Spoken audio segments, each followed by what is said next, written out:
Belanda, negara yang dahulu pernah menjajah Indonesia selama lebih dari 3 abad. Penjajahan bangsa Belanda ke wilayah Nusantara membuat negara ini terus menderita.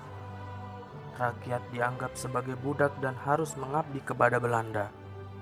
Maka dari itu, banyak dari warga Indonesia memberontak kepada Belanda dan ingin merdeka dari Belanda.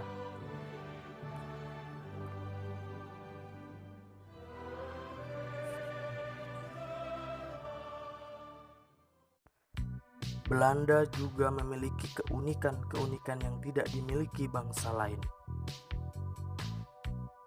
Apa sih keunikannya?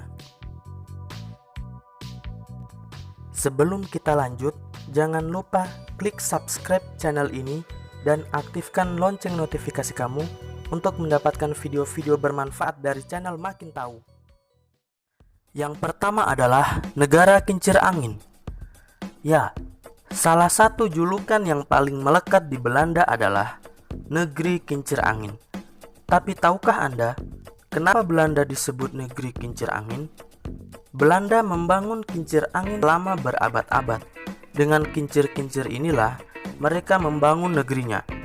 Pada dasarnya, Belanda memiliki intensitas angin cukup besar daripada negara di Eropa lainnya.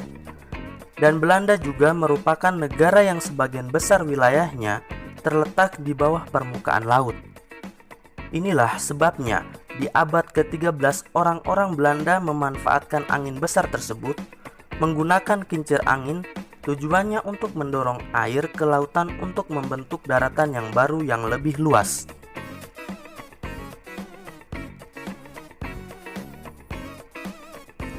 Dengan perkembangan teknologi sekitar abad ke-17, kincir angin digunakan juga sebagai sarana pembantu di bidang pertanian dan industri seperti memproduksi kertas, mengasah kayu, mengeluarkan minyak dari biji, dan menggiling jagung.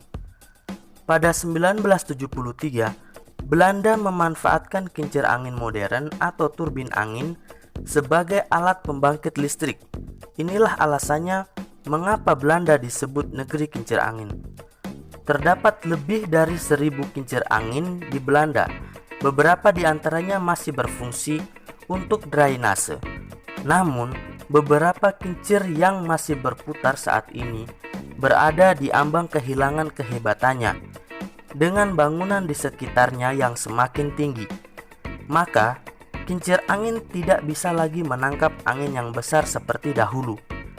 Meski demikian, pemerintah Belanda mempertahankan kincir angin yang bersejarah ini sebagai ikon negara Belanda, guna menarik wisatawan dari berbagai negara, termasuk Indonesia.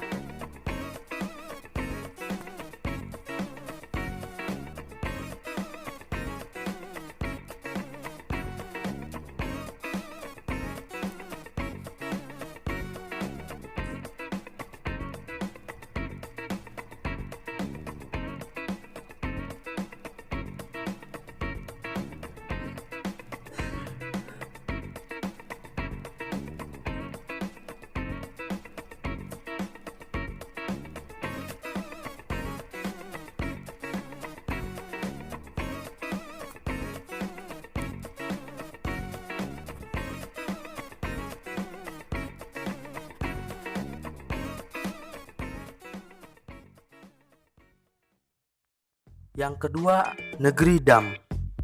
Belanda juga disebut negeri dam atau negeri tanggul. Negara ini memiliki banyak tanggul dan bendungan. Banjir rob terparah yang pernah dialami oleh Belanda terjadi pada tahun 1953. Tercatat 1835 warga Belanda tewas dan sebagian besar rumah mengalami kerusakan akibat banjir yang dahsyat tersebut. Selain menimbulkan korban jiwa, gelombang ganas ini juga memporak-porandakan kapal dan bangunan yang ada di sepanjang pantai Eropa Utara. Kerugian karena bencana ini ditaksir sekitar ratusan juta euro. Menyadari hal itu, Belanda melakukan studi yang efektif mengenai penguatan pertahanan pesisir laut Eropa. Insinyur-insinyur Belanda memang dikenal sebagai pembuat tanggul yang terkenal oleh dunia sebagai pembuat tanggul atau dam atau bendungan. Ini karena negara seluas 41.526 km persegi ini menempati lahan terendah di dunia, di mana seperempat wilayahnya berada di bawah permukaan laut. Bayangkan saja, jika orang-orang Belanda tidak berpikir kreatif untuk mengolah dan mengarahkan air laut yang tingginya di atas permukaan daratan itu, mungkin negeri ini sudah menghilang tenggelam. Agar negara ini tidak tenggelam atau terendam banjir, maka dibuatlah bendungan atau tanggul-tanggul raksasa yang berfungsi untuk menghalangi air laut agar tidak mengikis daratan.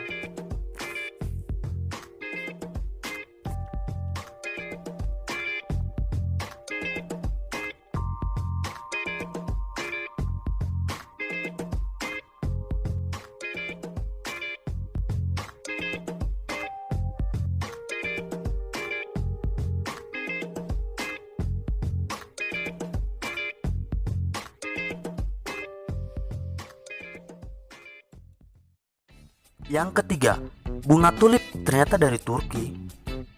Bunga tulip juga menjadi ikon negeri Belanda. Bunga indah berwarna-warni dan bentuknya yang khas ini menjadi incaran para wisatawan dari penjuru dunia. Dari bulan Maret hingga Mei, yakni saat musim semi di Belanda, di mana bunga-bunga tulip mulai bermekaran. Tapi benarkah bunga tulip ini asli dari Belanda? Sebagian besar masyarakat mengira bunga tulip merupakan asli dari Belanda. Tapi faktanya pada 1550-an, bunga tulip mulai dibawa ke Belanda oleh kapal-kapal dari Istanbul. Di Turki, bunga ini mengalami kejayaannya pada masa kekuasaan Sultan Ahmed III.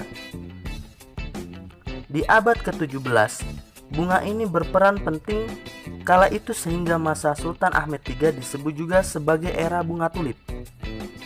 Pada masa itu, istana sultan memiliki dewan khusus untuk membudidayakan bunga-bunga tulip. Kata tulip sendiri berasal dari bahasa Turki, yakni kluba yang berarti turban, di mana bentuk bunga ini mirip turban yang digunakan oleh Sultan Turki. Pada 1554, Duta Besar Austria berkunjung ke istana Turki dan terpana dengan keindahan bunga tulip. Ia lalu membawa bunga tulip ke Wina, Austria. Lalu pada musim gugur 1593, seorang ahli botani bernama Carolus Clusius mendapatkan bibit bunga tulip dari Wina, Austria. Ia menanam beberapa biji bunga tulip di Belanda dan bereksperimen untuk menghasilkan varian warna baru bunga tulip. Dari sinilah bunga tulip mulai dikenal di Belanda, dijadikan sebagai bunga nasional dan menempatkan Carolus Clusius menjadi tokoh kunci dalam sejarah bunga tulip di Eropa.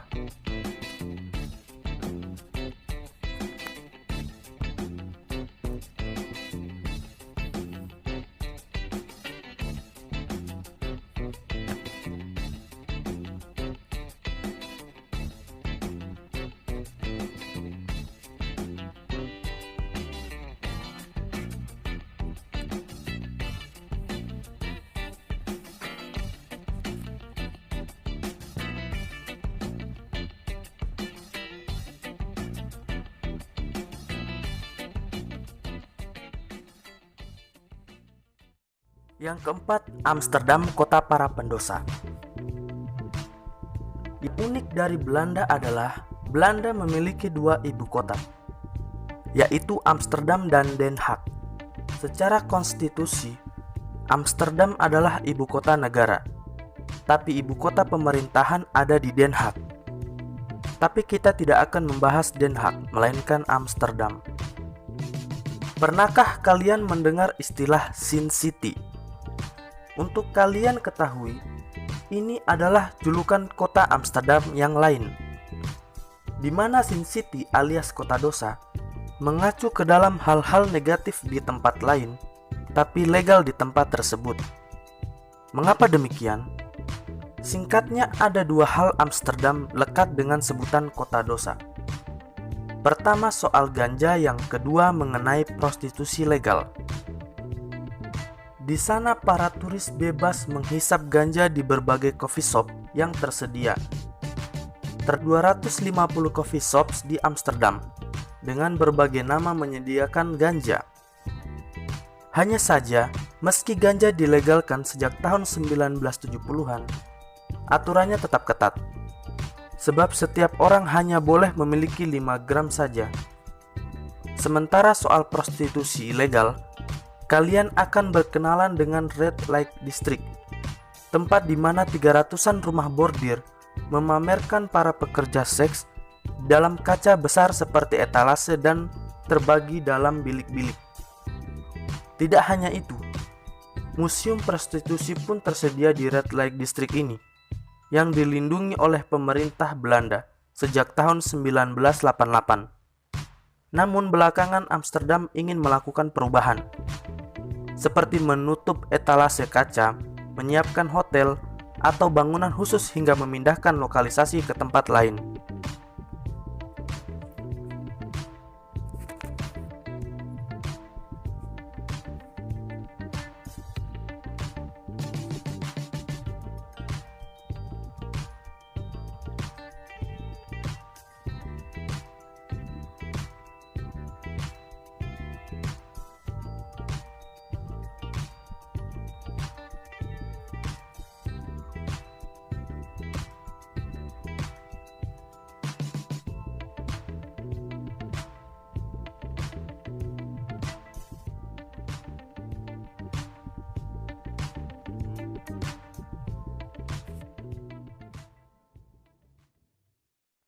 Yang kelima, desa Giethoorn, Venesianya Belanda.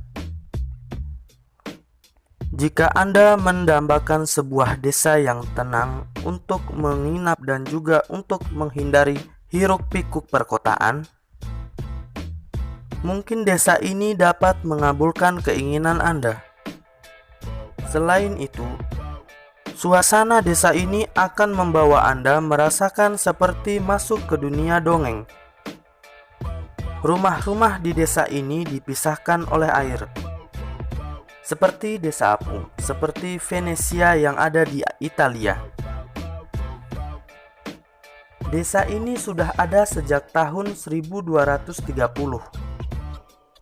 Dulunya tidak ada jalur darat sama sekali di sini.